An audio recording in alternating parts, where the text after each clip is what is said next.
Ladies, gentlemen, friends and colleagues, here we are again, another podcast show, and we've got a lovely guest today. His name's James Foster, and he's the COO of Vertis Aviation. So, James, lovely to have you on board, sir. Thank you.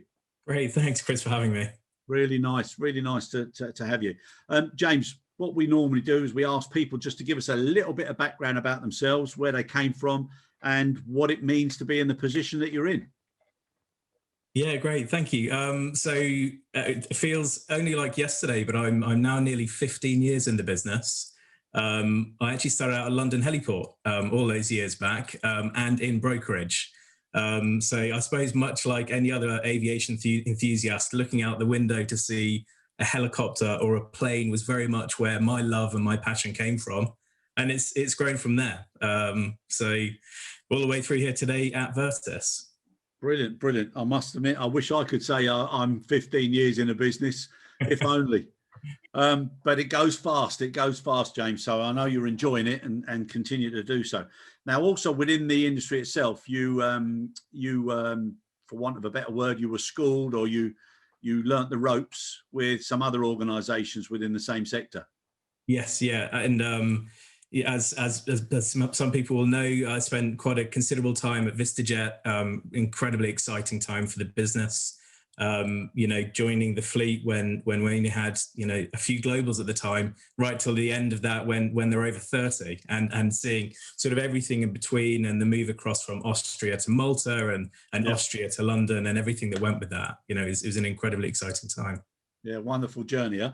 Now, your journey, you cover some great places, and they'd be points where I'd like to tick off when the doors open again, to allow us to travel. You've got Zug, London, Beverly Hills, Dubai, Cape Town, and a big favourite of mine, Dublin. Yeah, and I know we are all eager to tick them all off very soon, as am I. And yeah, the team is really well spread, and it sort of represents our customer base quite nicely. Yeah. Whilst our heart is very much here in Europe, the nature of our business is it's quite global. Obviously, we're not alone in that, but having this spread across the world really works quite nicely for us. Yeah, and Dublin. Do you know Dublin well? No, not Dublin itself, but I hope to know it better very soon. When you get there, you should go to Malahide, and there's a pub there called Gibney's. Okay. Malahide Gibney's. Remember that. You'll have a fantastic night in there, sir. So now, what was happening to your business before COVID? How was it developing? What sort of changes were you experiencing? And also strategically and tactically, where were you looking to move into? Yeah, I mean, the foundation of Vertis was very much centered around a boutique approach, and to probably 60 or over 60% of our customer base, which is sort of super mid-size cabins and above. Now, actually, even last year during the pandemic, that sort of split didn't change that much. Of course, what changed significantly with the volume. Like everybody else, our volume obviously went down. And so, although we did still continue to fly in those cabin classes, the volume went down, and of course, the flights, the sort of those historical flight patterns changed as well. The seasonality of where you'd expect people to go to sort of south of France in summer or to Greece and so on, those things became impossible to judge. And so that was our biggest shift last year. I suppose pre-COVID, we had perhaps anticipated going a little bit more digital. And so we invested in an app, and that really came along quite nicely. But COVID gave us a bit of a chance to refresh on that and understand what was important to our customers. And in fact, for us in particular, it was this more boutique approach. It was a much more personalized approach. And so that's really what we spent a lot of time doing last year, was refocusing on those core values. Yeah, and I've got to say, I really love your website, and I love the way it comes across. But I really like the architects of charter. Yeah, I think that's a great tag. It's a great DNA. Look, we're proud of it, and like we said, it's not the only thing we do, but it's a big part of what we do. Yeah. And so we're the architects of charter, but we also do many other things, including leasing and so on. It's a phrase that our founders are very passionate about. So expect that to continue. And it's great you mentioned the website. Expect more to come on that very soon. Our branding and our marketing, we run with a really incredible team down in Cape Town. And so we hope for people to see some new things on that very soon, actually. Yeah, no, very talented people down there, very creative. But it really gives it really gives an impression of it's almost well, you got Beverly Hills there as well, so it's a mix of everything, but it's also got, it's just a lovely, nice, basic, simple, but very, very classy message. I really like it as well. And also the VA, you know, the logo behind you there looks great as well. Now, obviously, you're focusing a huge amount now on that personalized, and you've got other statements. Basically, you know, it's all about you, and that's what we do, and things like that. What would you say is the difference of that personalized service that you cater and give to your customers? Not that others don't, but that people would remember you for. Yeah, look, it's definitely the $1 million question, isn't it? What makes us different? And like many others, we will say it's our attention to detail, it's our passion, it's our enthusiasm for it. But I think those are the things that have defined us through the last year. And it's that attention to detail and that really being connected to fewer customers, but giving them greater attention, which has given us a bit more sort of a foundation throughout that year. Yeah. And those of our biggest customers who did continue to fly in the most difficult of times, that's really what got us through the last year. And also, you know, in turn sort of made us to sort of understand the focus of our business and what our customers expected of us. Yeah, no, definitely. And like with anybody in the private aviation sector, I've always said one of the things that people are taking so much notice of now is this sanitization and, you know, not being around a lot of people. And even though the vaccines are coming on great, and God bless the scientists for doing what they've done, even with that and with all of the other measures, people, I think, are still going to be cautious and wary. And it's going to open up more exclusive locations for vacations. It's going to change the way companies look at their top management and the way they travel. But it's also going to change the way individuals perceive what is a lifestyle and what is something that's worth spending on. So I think you're going to have some great opportunities now once this opens up. Yeah, and I think on that, it's important to remember, you know, our backbone, which is our suppliers, and it's the operators of the world and the business aviation market. And last year, it was incredible to see how quick all of the operators adapted to some really complex situations. And that wasn't just in understanding the travel restrictions, but it was the sanitization of aircraft, keeping the crew safe, keeping the passengers safe, but also in communicating that. And so I was very heartened by how well operators sort of rose to that challenge. And of course, without them, you know, we don't have a product either. So so it's that partnership between us on the sales side and them on the operational side that really came on very well last year. Yeah, and it's incredible, isn't it, how everybody in the aviation sector came together. It's you know, please God, it's going to be a collaborative approach that's going to be much experience now as we come out of it as well. Yeah, I think we learned some lessons for sure. Yeah, no, definitely. Now your fleet, okay, you've got a really, really good mixed fleet there. And obviously with the size of the cabins and the luxury and the opportunities to mix, what type of new customers are you seeing getting in touch with you? Yeah, and I think you often, when you read aviation press and so on, you might be under the impression that there's a flood of new customers to our business. And that's perhaps not necessarily the truest reflection. There were absolutely some people who needed to get between A and B, and commercial airlines were no longer able to facilitate that. And so, yes, we did see some new traffic. It's hard at the moment to say if that will be residual, if it will come back, or if it is very specific. Now, for us, what was different is in terms of the route profiling that people did. So some of the shorter hops became much longer hops. Yeah. Some people suddenly needed larger cabin flights because they were flying with extra luggage and so on, or more people than they would have done normally. For us, you know, we very much are going to continue to serve our historical customers, and of course, welcoming people who perhaps now need the service where they didn't do before.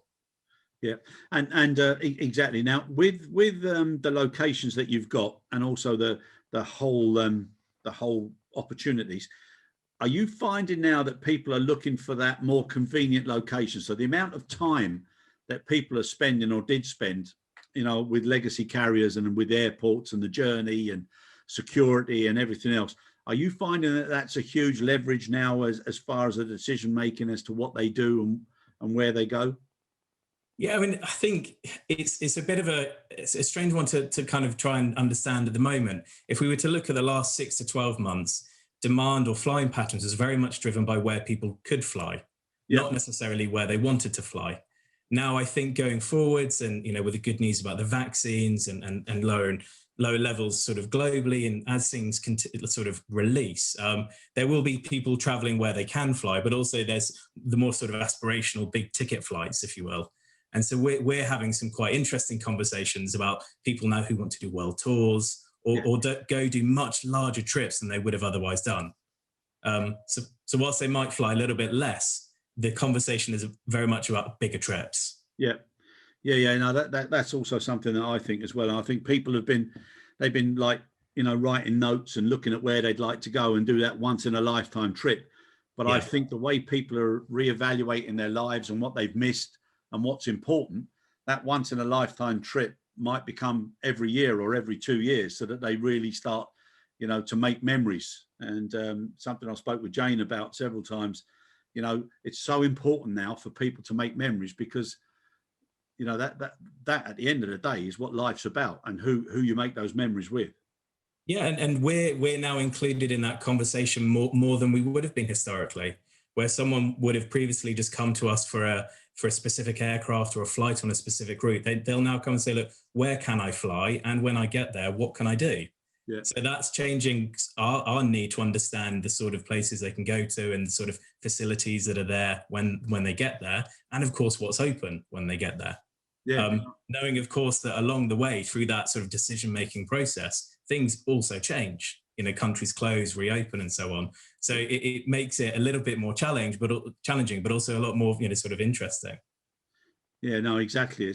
I just find it must be such a pleasure, because you're dealing with people's, in most cases now, you're dealing with people's happiness and people going somewhere. So there's excitement and adventure, or it's for a specific business reason. So it's pretty much all positive.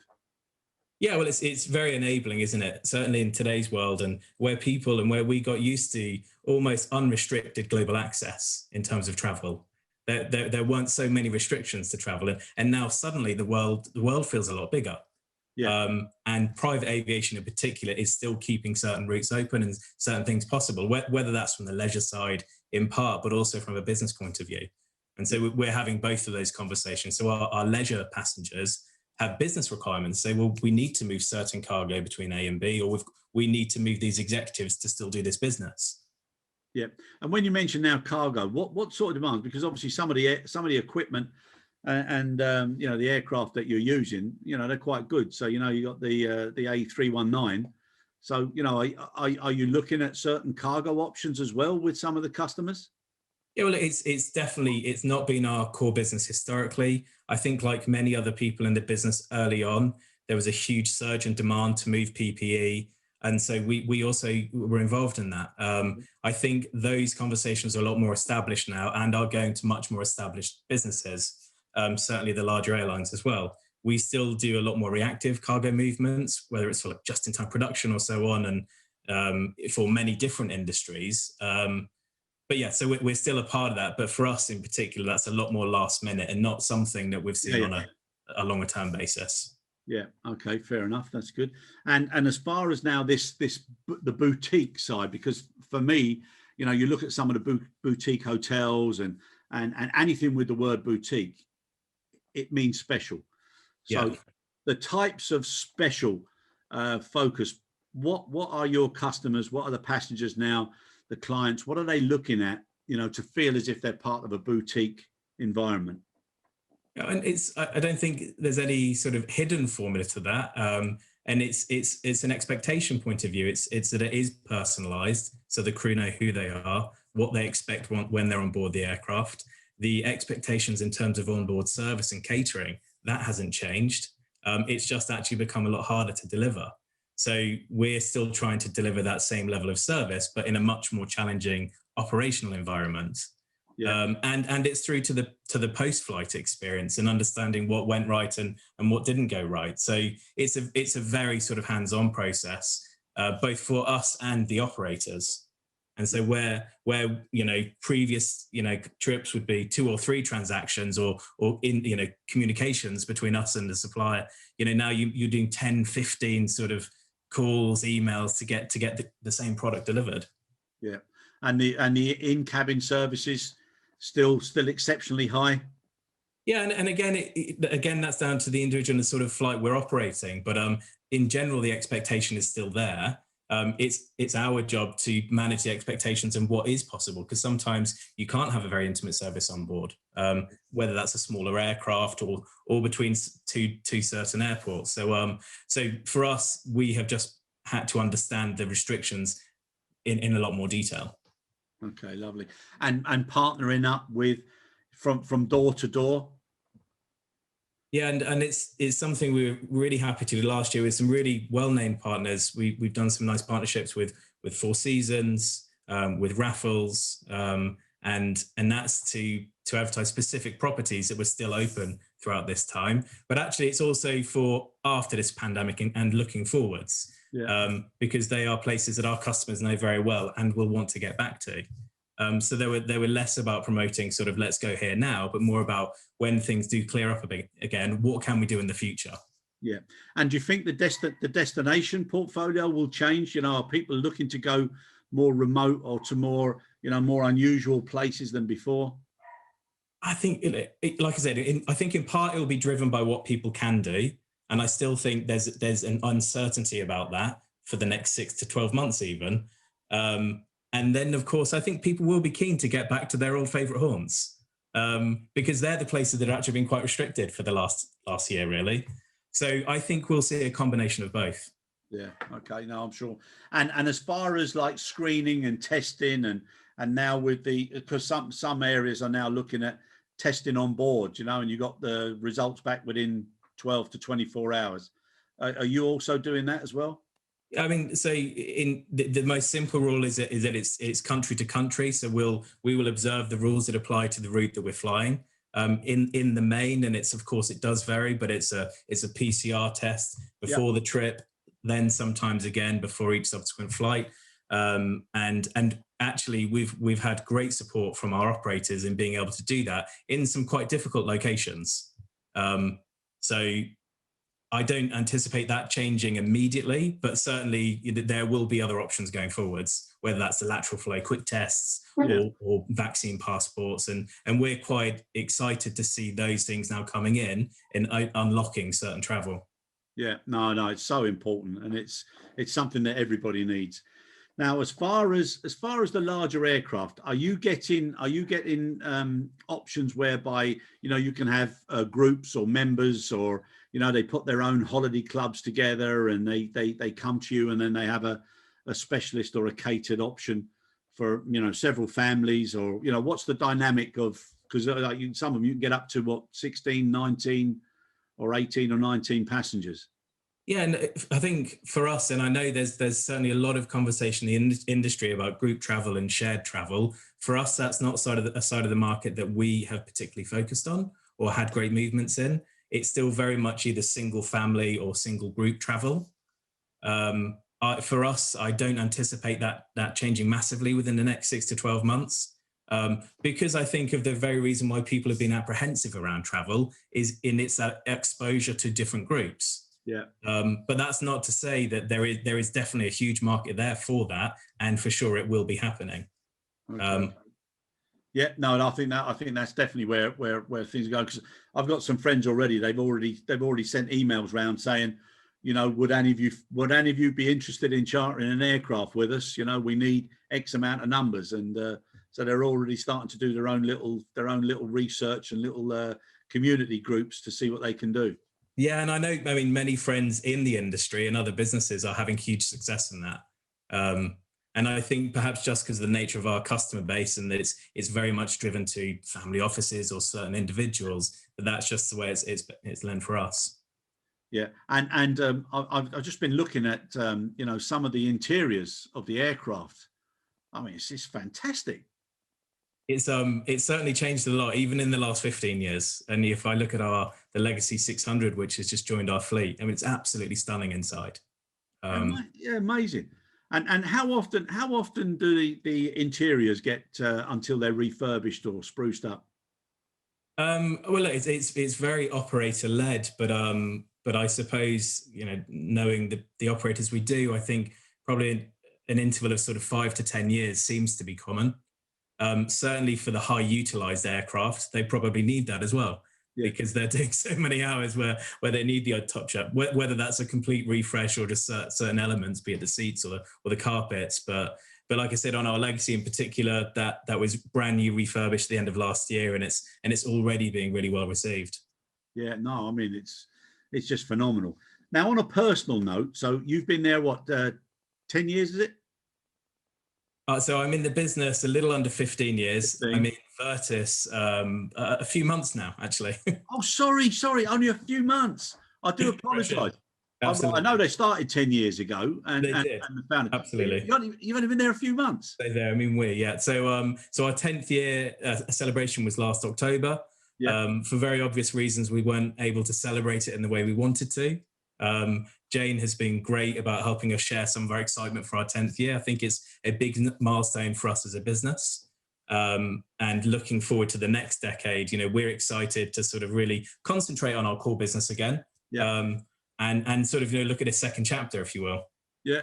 Okay, right. So I do apologise there. I thought when we were talking about the number of years there, but no. So brilliant. So only a few months. So what on now you're as fresh nearly as I am. So what's been the biggest let's just say the best points that have impressed you now? So you're in a great position, you're with a great organisation, and the three, I think it was 3 founders, wasn't it, from 10 years ago? Four founders, 3 still here with us today. So yes. So that's Jeffrey, Luca, and Erica. So Jeff, Erica, and Julian. And Julian. So Luca. Correct. Okay, right, got you. So I'm getting all my facts now into space. Now, so somebody coming in, and this is obviously you've got the job now, so you don't have to impress them. But what have been the most, the most dynamic, or the things that really make you pleased to come to work every day? Great question. Look, having come from bigger companies and certainly bigger brands, brand has always been really, really passionate, important to me personally. What's great about Vertis is we do have a brand, and it's really well established. That's quite unique for a smaller company. So that's wonderful, firstly. And I think having seen bigger companies and now being at a slightly smaller company, it's quite refreshing to see how quick things can move. Yeah, that's good. What's great about our business is that there is a place for many different types of companies, and we are one component of a really quite dynamic industry. What I love most is our ability to do things very quickly and react to sort of these issues like we've had in the last year. And it's, I think as a smaller business, that's what has seen us succeed through quite a difficult year. Yeah. And was there any, did you have to furlough anybody, or did you have to, reduce your numbers? No, and look, we were hugely fortunate to have been in a position where we didn't need to do that, and we're grateful for our team for really going the extra mile in that time. It was not through a lot, without a lot of blood, sweat, and tears, and some really challenging months. It was certainly not the easiest of years for all the reasons we've discussed. It was not the best year for Vertis, but we took away a lot of great things from it, and we now feel a little bit stronger this year. From understanding the sort of instability that can come along with borders suddenly closing or new restrictions being placed on flights. So there's less uncertainty in that. But, looking ahead, we do see great opportunities. And they will go back to some of the things that we did historically very well. Yeah. And that is focusing on our customers who like those longer flights, who like larger aircraft, and who like being handheld throughout that process. Yeah, no, I think you're right there. And some people in aviation, they've started talking about build back better, which for me, that indicates that something has totally collapsed, or it's, it wasn't right.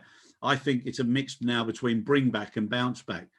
And if that legacy of waste or doing things in not such an efficient way can be addressed, I think it's an incredible opportunity now to be, leaner, cleaner, meaner, if you will, and take things on forward. But very brave of you, to move in such a volatile period of time. Oh, well, I mean, those who know me will know that I also knew Vertis very well. I knew the founders as friends first for many years. So I've known the business as long as it's been going on.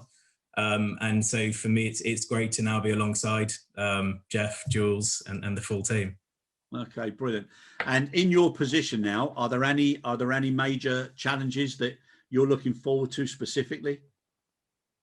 I mean, looking at the year ahead, and we all talk about when will we return to normal. That seems to be this recurrent phase or phrase rather. And for us, it's something that we're looking at because, of course, you try and anticipate what your customers will do for the coming months, and you try and set yourself up as a business to deal with that demand. Actually, the last year has kind of made it difficult to anticipate what our customers will do. And so for us, we've just got to make sure that we are best prepared to be there when we need to be. And so there's an element of team training, of making sure our website is up to scratch and that the tools are there to service the customers in terms of billing and supporting their needs. And so there's a whole sort of, environment of stuff we have to have ready in the background to keep things moving. Because there will be a point where demand suddenly does increase 20, 30, 40%. To a team which has been used to a very different environment. And so that would be quite interesting for that to come back. Yeah.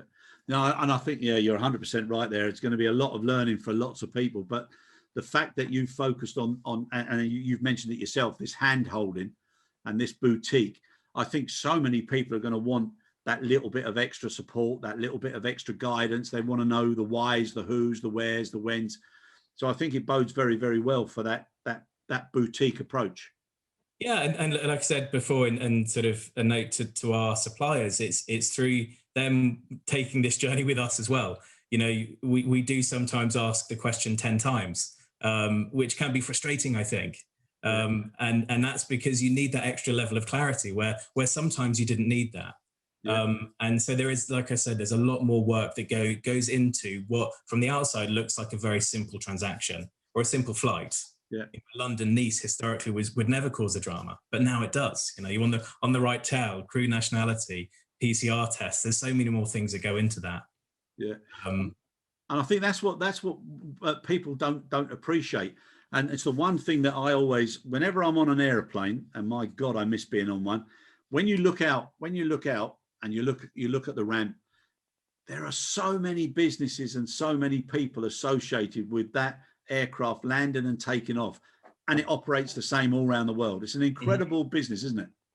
It's mind-blowing. And I think, like everyone, when you go through even a small FBO and you see the number of businesses on the ground to support a single departure, whether that's catering, fuel, de-icing, or whatever it might be.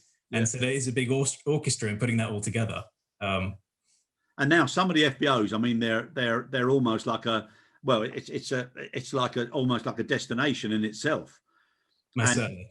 And now the opportunities to cater and hold certain meetings where people can come in from wherever, meet there, have the meetings, do what they need to do, and then go back again and have a very efficient business session. Do you think that's going to be a little bit more ready-made or popular as we move forward? Yeah, I think in the current climate, that's exactly what's likely to happen. Historically, we didn't really plan or expect people to stay at the FBO that long unless something had gone wrong. And so it was less of a consideration. But now people are saying, well, where can I fly for a business meeting in the FBO and then go back? And so certain FBOs are already well prepared for that. I mean, they're incredible. They're like top class hotels, aren't they? Some of them. And by chance, a lot of these places had been designed as VIP suites anyway. It's just they were never really used for that much. They were more for their, like I said, if they were an AOG or a flight delay. But now actually they have this capacity and space to be able to do this, the meetings or whatever it might be. And can I ask you something? Obviously, it's a topical issue. The vaccines. Have you guys been asked or requested, on any of the dead legs or any of the sectors? Would it be possible to transport vaccines if it's going to areas where the primary loads aren't able to get to as quickly or as efficiently? Yeah, so I mean, certainly the US, we've been asked about transporting vaccinations. It's not something that we have done yet. Whether it happens in the future, I don't know. If I were to guess, probably not. It's not, like I said, a part of the business we focused on. But I know that many of our friends are already doing this and will continue to do it for the coming years. you know, if you read the press every day, this seems to be something that will be with us for some years to come. Yeah, no, exactly. And it's all about caring about the community and each other and looking after each other. Now, big question for you just to finish up with. So the next 2 to 5 years, how do you see the private aviation business developing and moving forward? Good. Another strong question, a tough one to finish on. Look, I think pre-pandemic, we had already seen quite nice and sustainable growth across the industry with some emerging new topics, be that in sustainability, be it in terms of online platforms to facilitate bookings. I hate to use the phrase sort of pre-pandemic, but in terms of the things that matter to people going forwards, I think those topics will come back again. In terms of sustainability, how you can utilize online platforms to improve the booking process. There will be a group of customers, and our customers in particular, who still want that highly personalized approach. So there's space for all of us, which is nice. Yeah, which is good. It's always important. I don't see there being any huge changes in the short term on those things, but of course, you know, people will continue to expect more and more from you. Yeah. Better onboard service, quicker turnaround time, better value, and those are the things that we'll continue to focus on as well. Yeah. When you do your post experience or your post flight survey or feedback from the customers, do you cover what they consider to be the most important things as to why they choose the private side of aviation? We try to, and that, you know, sometimes that's led by what we think is important, and sometimes we think it might be the catering or how old the cabin might be, or, you know, are the crew correctly dressed. But some people, like the joy of our industry is that actually expectations are so individual. Yeah. Some people's expectation is their flight departs on time and arrives early. Yeah. Some people want their crew dressed in a very specific way. Some people want their sushi served in a very specific way. You know, I think our job in our business is to understand the priority of the customer, and is to kind of pivot the product accordingly. And I think that's where private aviation is really well set up to pivot the product to the needs of the customer. And I think that's why it should, in a normal world, continue to play quite a big, you know, part in people moving around. Yeah, no, I think you're right there, and so I take it people can actually they can have a choice on their catering, or is it a choice of choices? And again, largely dependent on the aircraft or cabin they pick. We will always try and give choice as much as we can. If you book a flight in mid-Africa, 24 hours out, there are less choices by default. But if you book the same flight out of London in normal times, and of course the choices can be almost endless. I think our job and with all of our friends is to kind of manage the expectations along that, because sometimes people quite rightly come to you with very big expectations of fine in-flight dining, and the reality, if you get 4 hours notice, and sometimes that's quite difficult to do. Exactly. Yeah, no. I think it's such a lovely business to be in, and you've got some great times ahead. And I've thoroughly enjoyed. You've got a very, very nice disposition, James. Thank you. No, it was a lovely chat. If I was dealing with you, my friend, I would be happy that I was being treated well. Good. And as an architect of charter and a boutique service, I think that's what it needs. And really, really nice. And if I ever get the chance, I would be booking Guinness and baked beans. So I'm very easily pleased. But thank you so much for your time. Wish you great success, and to everybody who's associated with the business. And like I said, wonderful website, nice and easy. And even the booking engine, you know, just to get the quote, that was nice and easy as well. So glad to hear it. We're doing some things right. No, you do. My goodness me, man, you're doing loads right. So thank you very much, and great success with your career. Thanks, Chris. Glad to have you on board. Thank you.